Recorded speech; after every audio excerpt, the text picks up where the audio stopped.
In the 6th month, the angel Gabriel came to Nazareth. There's something about those words. It's kind of like once upon a time with your favorite childhood story. There's stirring that happens when we hear those words. They have for 2,000 years. There are other words throughout Scripture that do the same thing for me. A couple of weeks ago we had, comfort ye my people. The valleys will be raised up, the mountains will be made low.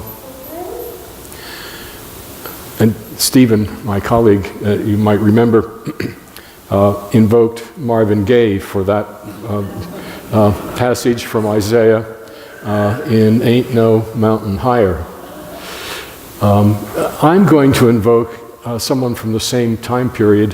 His name is Paul McCartney. And his song is Let It Be. It's Mary's song. It's really the song of the church. It's the song that begins the very beginning. Last Sunday morning in the Advent pageant, the first section of the Advent pageant was the story of creation. And as we were designing that one, we decided that God would be in the balcony for that. And we thought about that. No, we aren't God in the balcony kinds of people. We like God right here in the middle of us. So, what's his name wasn't available. I lost it totally. Who? Heston? Charlotte Heston. No, that's that. Oh, well, he would have been a good God too. We could. Morgan Freeman wasn't available. So we decided to have the congregation take the part of God. And so the first words after the narrator said, and there was, the world was formless and void. And God said, and the whole congregation said, let there be light. And all the lights came on. And there was kind of a smile on everyone's faces, thinking that maybe they did that. And as the story went on, there was more, let there be, let there be, let there be, moon, stars, the whole 9 yards. Let it be is how the whole thing begins. And as the congregation moved through that, the smiles kept coming. They really came when they said, let us make humankind in our image, and all the children popped up and started waving. There's a sense in which we are co-creators with God, and that we need to learn how to let it be. I don't know how it is in your own life, those times you came up against some hard decisions, some hard choices, where you finally had to just let it be. This past week was the anniversary of my ordination, and every year, if I remember it, I kind of stop and think about what the year's been like, what the years in the past have been like,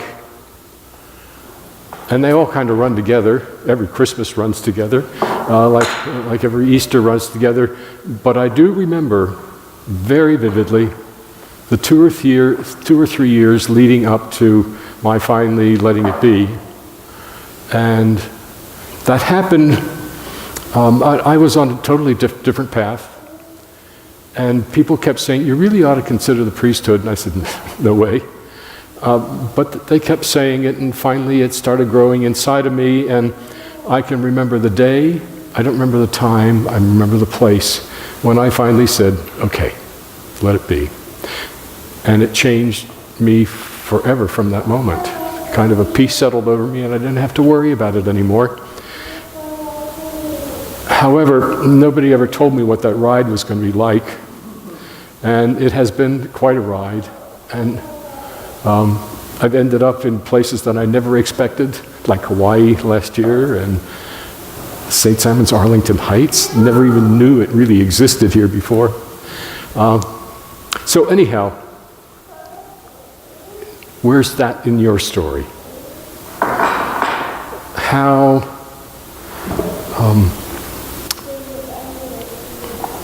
where did, the story kind of sounds like God is imposing something on Mary. And I've come to realize that it's not so much Mary kind of giving in, it's more like an awakening. And there is an awakening for each of us if we can let go and, as we say around here, be in the flow.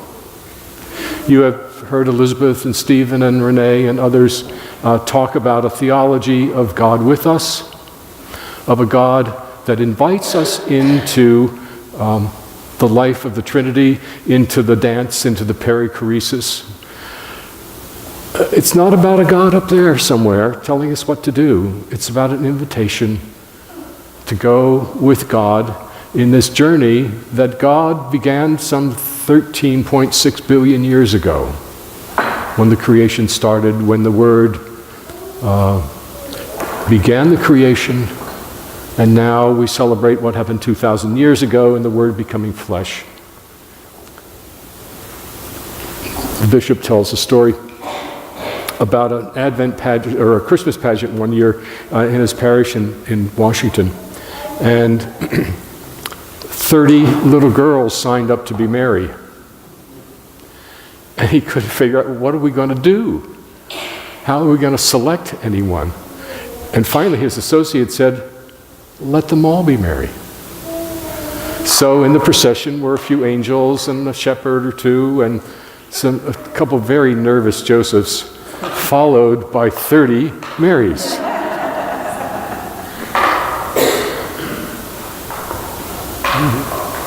Luke would have us understand that Mary is the paradigm for the church. We're all Mary.